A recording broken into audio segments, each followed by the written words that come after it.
पापा सुहा का फ़ोन आया था। अल्लाह का शुक्र है खुशी को होश आ गया। खुशी और नवाब अंकल अब हॉस्पिटल से घर शिफ्ट हो रहे हैं। शुक्र अल्हम्दुलिल्लाह। बस बेटा अल्लाह की बहुत मेहरबानियां हैं हम सब पर, लेकिन पता नहीं क्यों अल्लाह ने मेरी बेटी के नसीब में खुशी क्यों नहीं लिखी।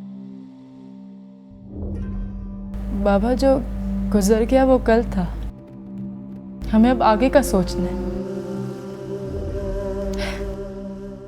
मेरे हिसाब से तो चांद हमेशा से जिंदा थे। मेरी धड़कन, मेरी सांसें, मेरी जिंदगी में वो हमेशा जिंदा रहेंगे।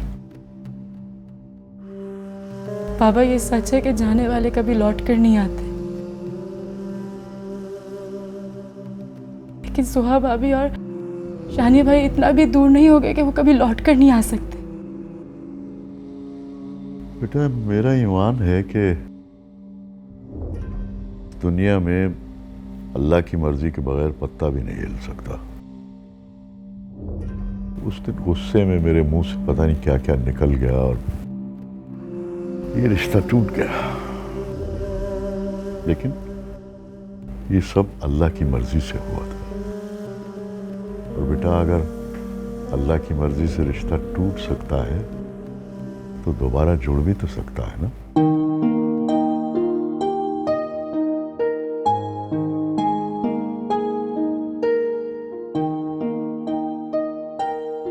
बाबा मैं उसकी आवाज़ नहीं सुन सकती, लेकिन वो मेरी आवाज़ ज़रूर सुनेगा और इस बात का मुझे यकीन है। बाबा ये रिश्ता फिर से होगा। बेटा वो दिन तो मेरे लिए सबसे ज्यादा खुशी का दिन होगा, लेकिन तुम्हें इतना यकीन है?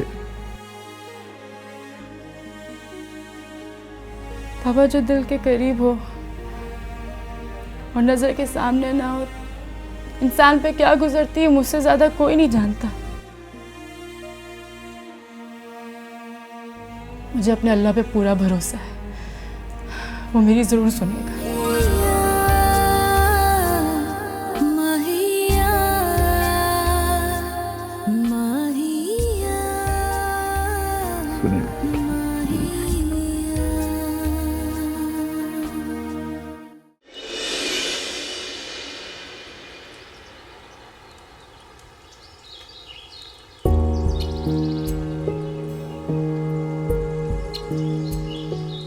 ये खुशियाँ होती ही क्या है? दो गमों के दरमियान वक्फा बनकर आती हैं और बस। फिर गम जो मुसलसल साथ रहते हैं।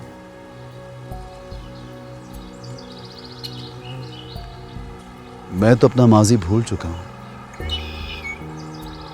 पर ये गम का एहसास कहीं तुम्हें दुनिया ना भुला दे।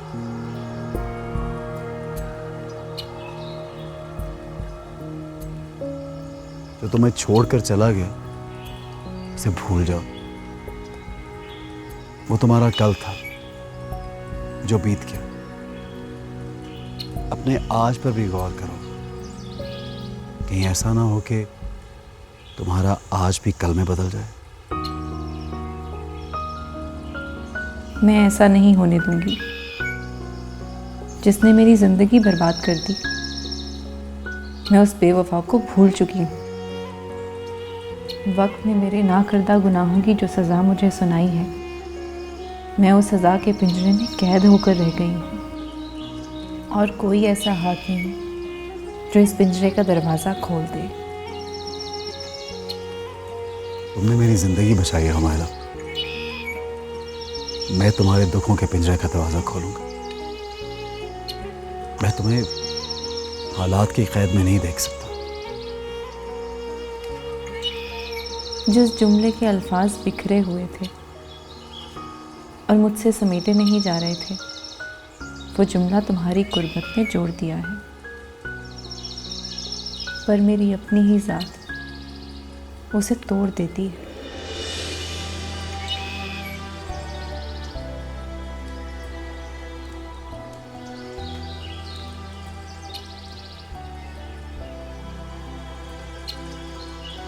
मैं तो खुद गुमशुदा हूं,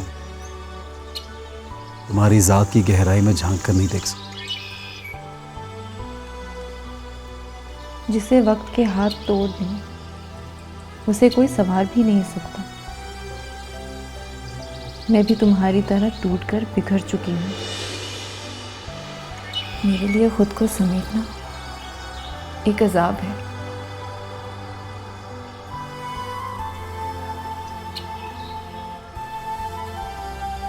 तुम्हारी पुरखुलूस मुस्कुराहटें देख के मैं अक्सर सोचा करता था तुम कितनी खुश हो।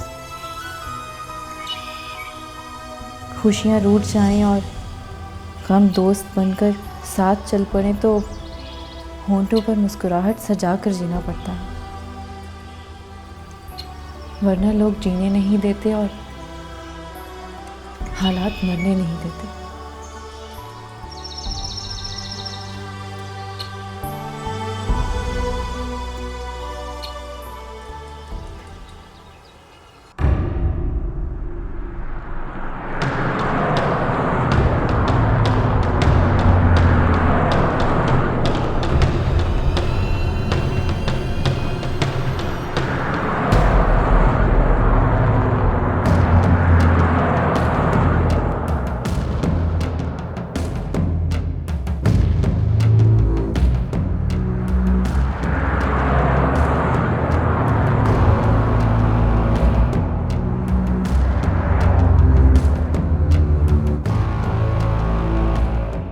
पाँच दिन हम घर से क्या दूर रहे, लगता सदियां बीत गई।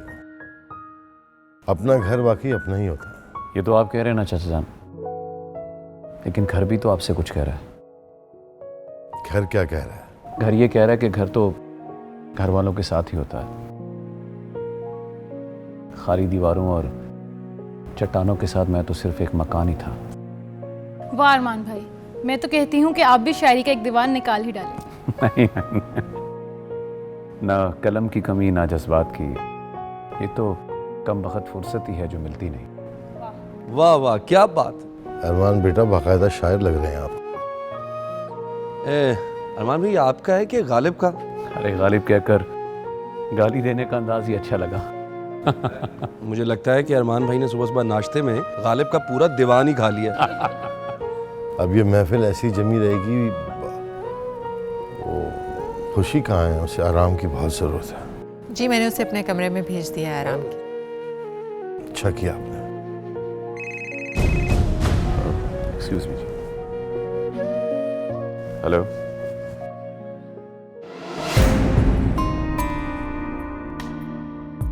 हाँ बोलो।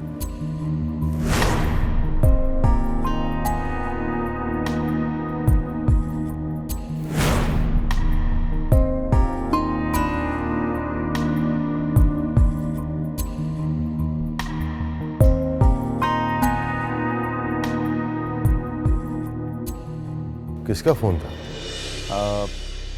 एसपी हुसैन का फ़ोन था। पूछ रहा था कि हॉस्पिटल में मेरी और असलम के दरमियान क्या क्या बातें हुई। ये एसपी हुसैन असलम के बारे में पूछताछ क्यों कर रहा है?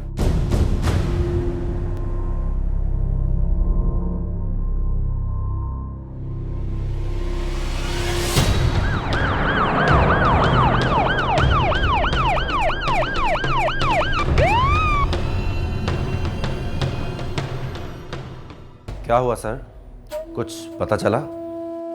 नहीं, वहां भी असलम ने ऐसी कोई बात नहीं की जिसे हमें जानकारी हासिल हो, लेकिन यह काम असलम ने ही करवाया है। फिलहाल दिलावर भी अपना मुंह बंद रख रहा है, कुछ भी बताने को तैयार नहीं। सर गुनहगार काफी शातिर नजर आता है। गुनहगार शातिर हो तो पकड़ने में मजा आता है। इस बार मुझे लगा कि केस काफी आसान है, मुजरिम भी आसानी से हाथ लग गया, सब कुछ चुगल देगा।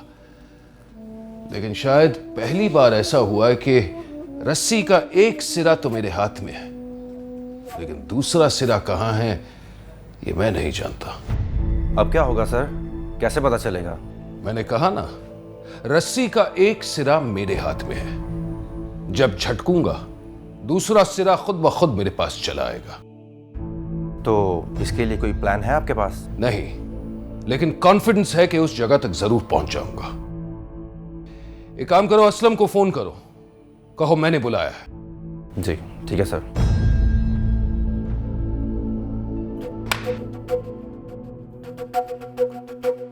यार असलम, आज तू ज्यादा नहीं पी गया? यार ना खुशी को कुछ हुआ ना चचा जान को। मुझे तो खुशी मिली नहीं। इतना पैसा खर्च किया, इतनी प्लानिंग की, मेरी जिंदगी में खुशी कब आएगी? कब मेरे जलते सीने में ठंडक आएगी? कब आएगी? किसका फोन आ गया? हेलो, क्या?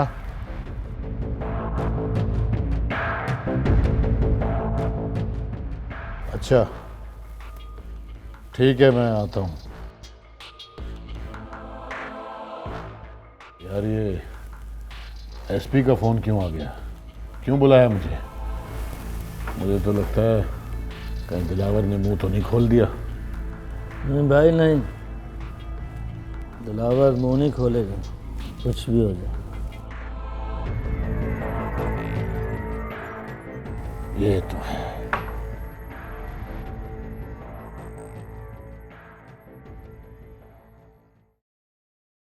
असलम साहब, बड़ी देर कर दी आपने आने में, और वकील साहब को लाने की क्या जरूरत थी? मैंने तो बस मामूली पूछताछ के लिए बुलाया था। एक्चुअली वकील साहब को दिलावर की बीवी ने भेजा। ओहो, तो घरेलू रिश्तेदारी है आपकी दिलावर के साथ?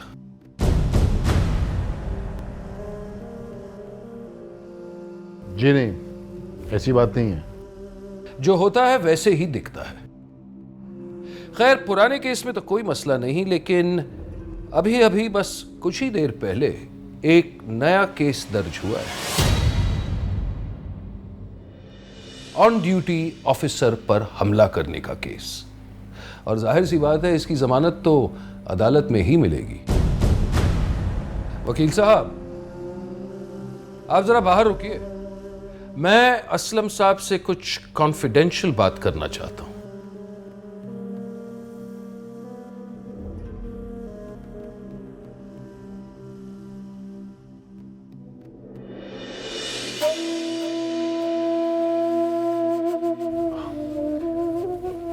बेवकूफ है, बिल्कुल अकल नहीं है उसमें। बेवकूफ नहीं, शातिर कहिए। वैसे आपको अपने साथ वकील लाने की क्या जरूरत थी? मेरे एक फोन से क्या आप इतना डर गए कि वकील की जरूरत पड़ गई? और यहीं पर मेरा शक पुख्ता हो गया। सिर्फ शक ही है ना? फिलहाल तो सिर्फ शक ही है, लेकिन इसे यकीन में बदलना मेरा काम है। और इतना याद रखिएगा कि मेरे पास अभी भी दिलावर है।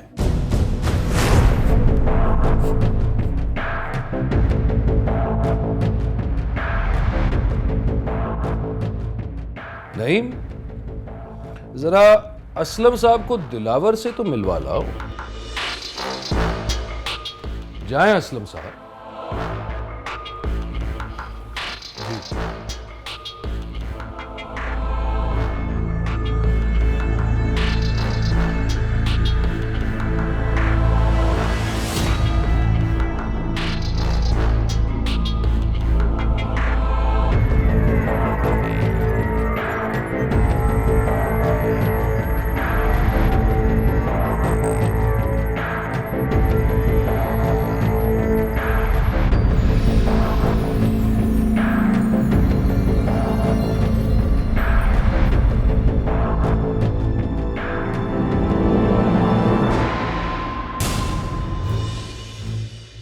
ये क्या किया तूने?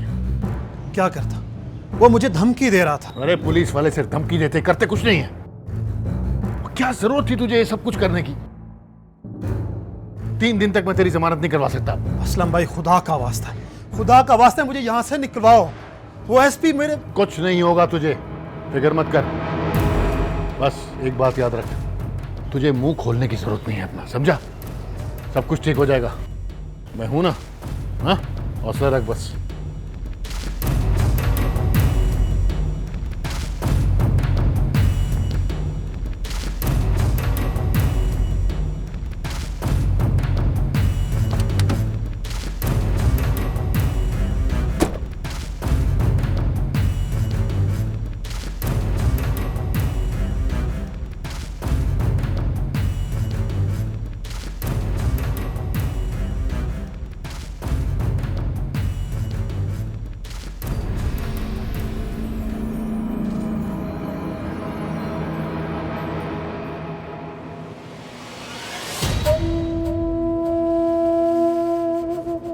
क्या कह रहे थे असलम साहब?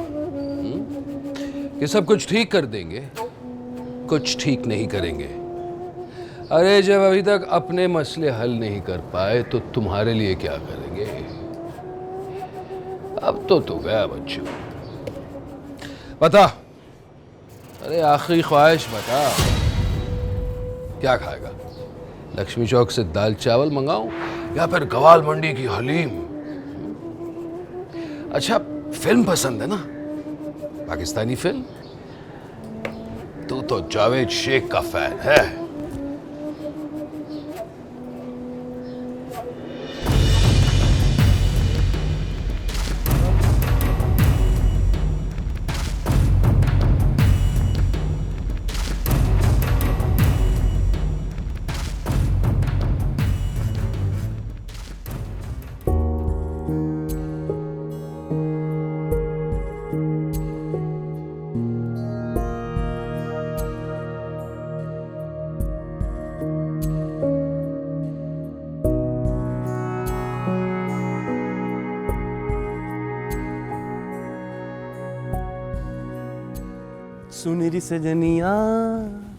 सुनरी सजनिया तेरे संग दुनिया ऐसे जैसे हर सुबहार है, जिया नहीं जाए रे तेरे बिन हाय रे, तुझसे ही हमको प्यार है।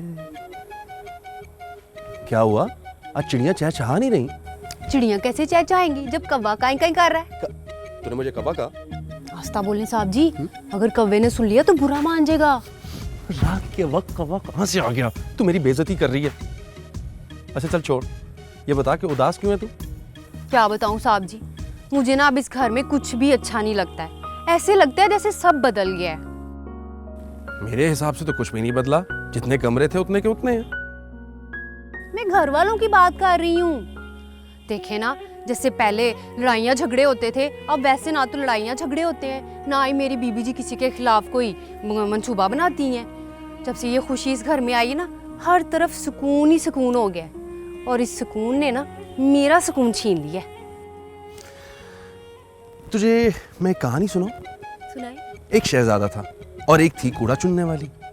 शहजादा एक दिन सैर के लिए निकला और कूड़ा चुनने वाली रास्ते में कूड़ा चुन रही थी। उसकी नजर पड़ी कूड़ा चुनने वाली पे, उसे वो अच्छी लगी, उसने उसे शादी की ऑफर की और दोनों की हो गई शादी।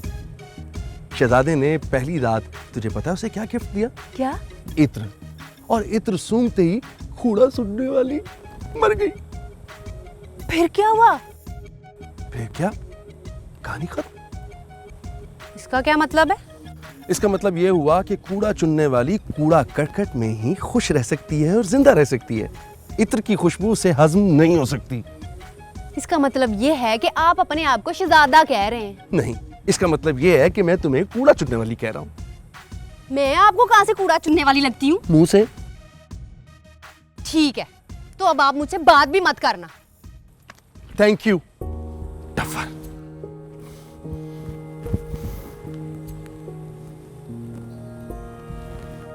हाँ यार, कहाँ हो?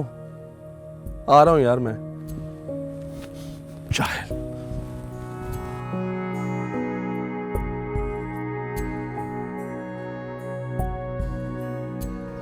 क्या हुआ अरमान बेटा, नींद नहीं आ रही? बस वो पुजान थोड़ी बेचैनी सी थी। आप भी तो अभी तक जाग रही हैं, सोई नहीं?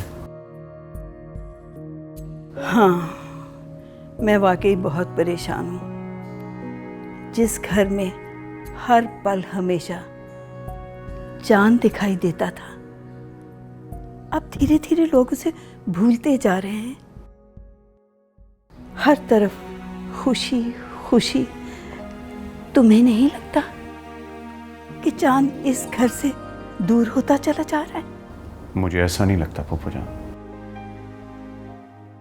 बल्कि मुझे तो ये लगता है कि दुनिया की कोई ताकत चांद को इस घर से नहीं निकाल सकती। ऐसा हरगिज़ नहीं है फूफू जान, सब ठीक होगा इंशाल्लाह। खुशी खुशी है और चांद चांद है, उसकी जगह कोई नहीं लेगा और ना ही कोई ले सकता।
Come in.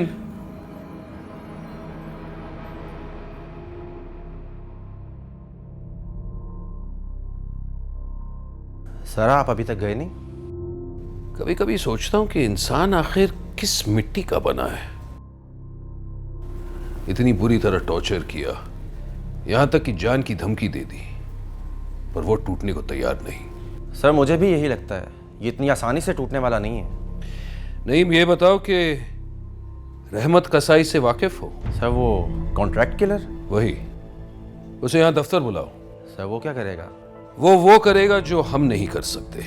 सर हमारे पास पावर है, यूनिफॉर्म है, अगर हमसे कुछ नहीं हो पाया तो वो एक गुंडा क्या करेगा?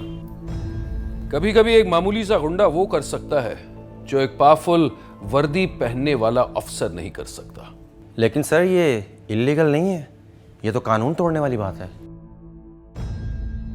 मेरा एक उसूल है नईम, कानून की हिफाजत करने के लिए मैंने कई बार कानून को तोड़ दिया है। बहरहाल हर हाल में मैं रहमत कसाई से यहां दफ्तर में मिलना चाहता हूं। सर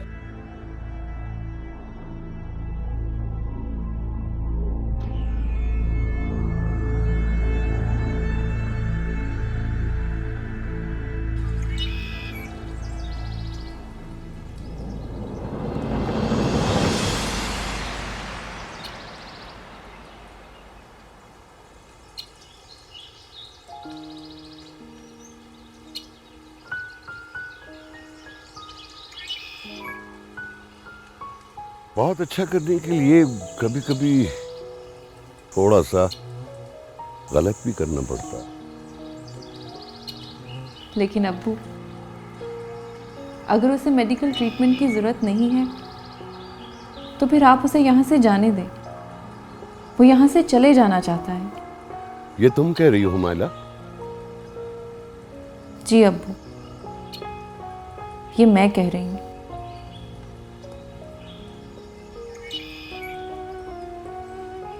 क्या सोचने लग गए अब्बू? अब आपको चंदा की तस्वीर अखबार में गुमशुदा के नाम से दे देनी चाहिए, ताकि अगर उसके लवाहिकीन जिंदा हैं से आकर ले जाएं। लिखना जानती हो बेटी, लेकिन दूर तक सोचना तुम्हारे बस की बात नहीं है। ये सो कॉल्ड चंदा, इसको अपने बाजी के बारे में कुछ भी मालूम नहीं है। मेंटली ब्लाइंड है वो। ब्लाइंड है तो क्या हुआ, उसके अंधे जहन की आंखें बन जाएंगी। देखो जरा सोचो, अगर उसका ताल्लुक किसी दौलतमंद घराने से है तो उसके बहुत से रिश्तेदार, उसके अपने, उसकी दौलत को हथियाने के लिए उसे इस्तेमाल कर सकती हैं। और अगर वो किसी गरीब घराने का चश्मो चराग है,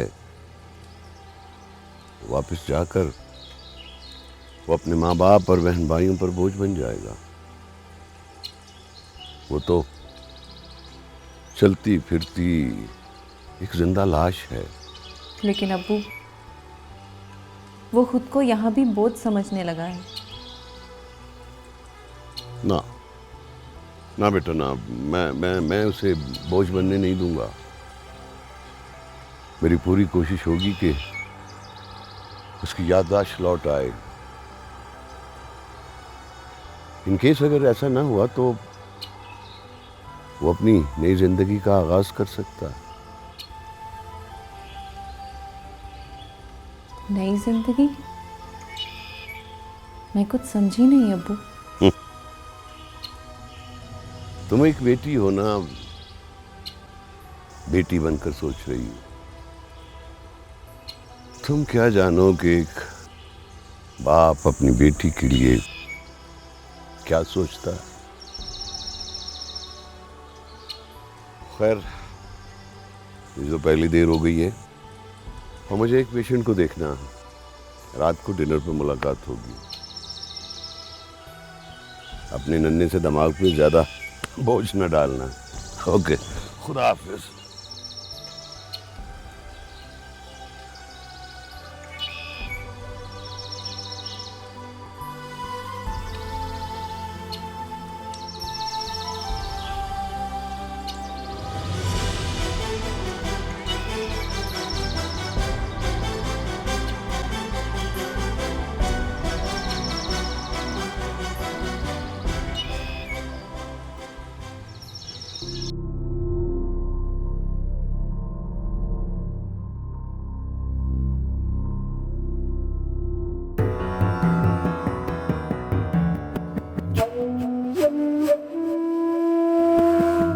अस्सलाम वालेकुम एसपी साहब। वालेकुम अस्सलाम।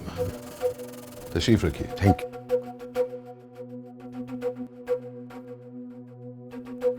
हजूर, आपने याद किया, बंदा हाजिर हो गया।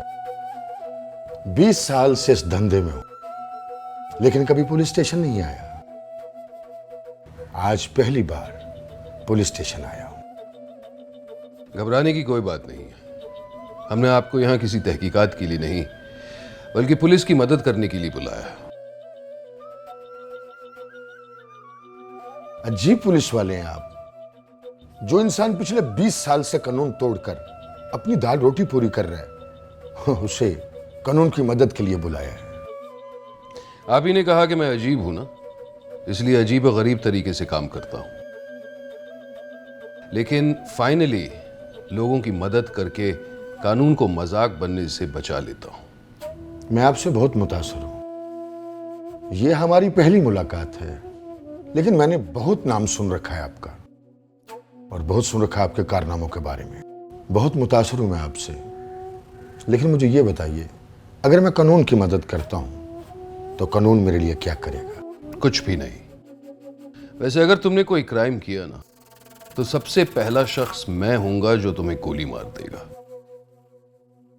फर्क सिर्फ इतना है कि अगर तुमने पुलिस की मदद की तो वो गोली दिमाग पर नहीं, बल्कि घुटने पर लगेगी।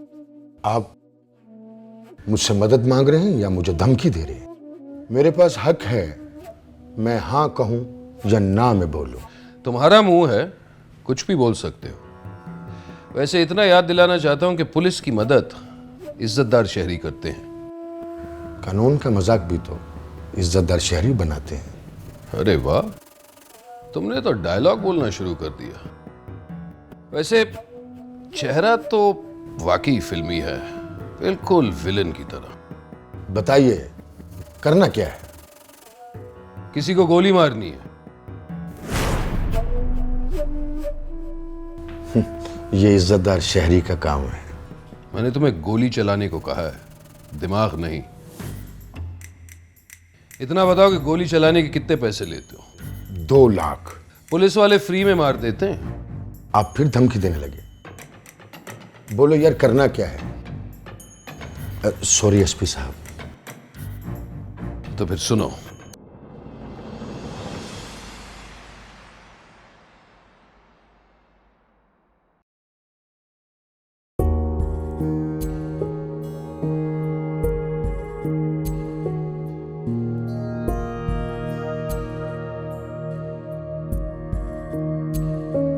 अस्सलाम वालेकुम मम्मी जी। अस्सलाम वालेकुम आपा। वालेकुम सलाम।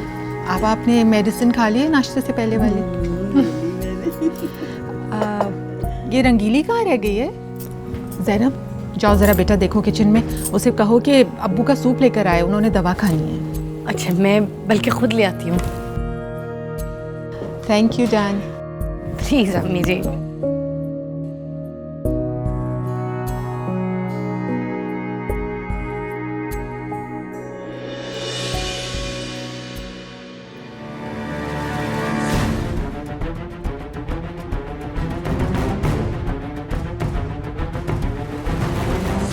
भाभी, ये ट्रे मुझे दीजिए।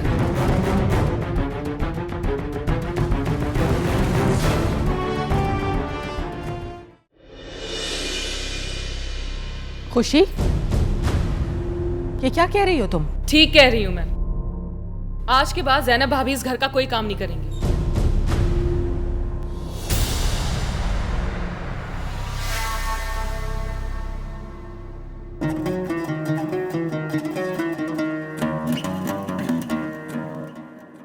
खुशी, क्या कह रही हैं आप?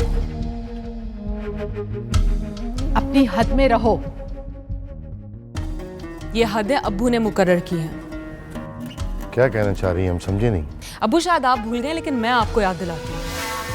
कुछ दिन पहले आपने मुझे एक काम दिया था और मैं वही कर रही हूँ। आपने मुझसे कहा था कि मुनव्वर रियाज साहब इंतकाल कर गए हैं, असेंबली की सीट खाली है, तो हमारी पार्टी को किसी अच्छी कैंडिडेट की जरूरत है। और मुझे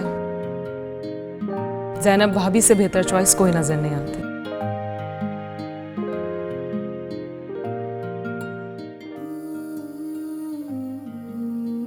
आप सब डर गए थे ना? थोड़ी देर के लिए तो आपने सबकी सांसें ही रोक दी थी।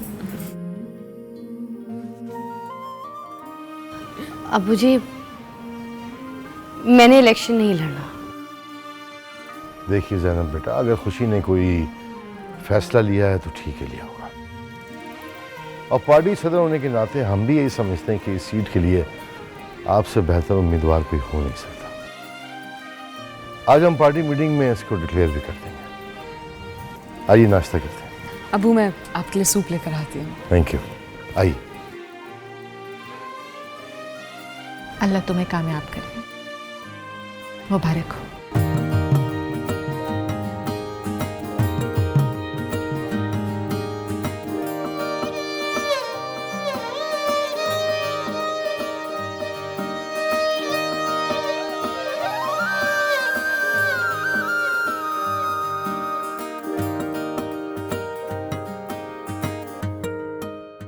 खुशी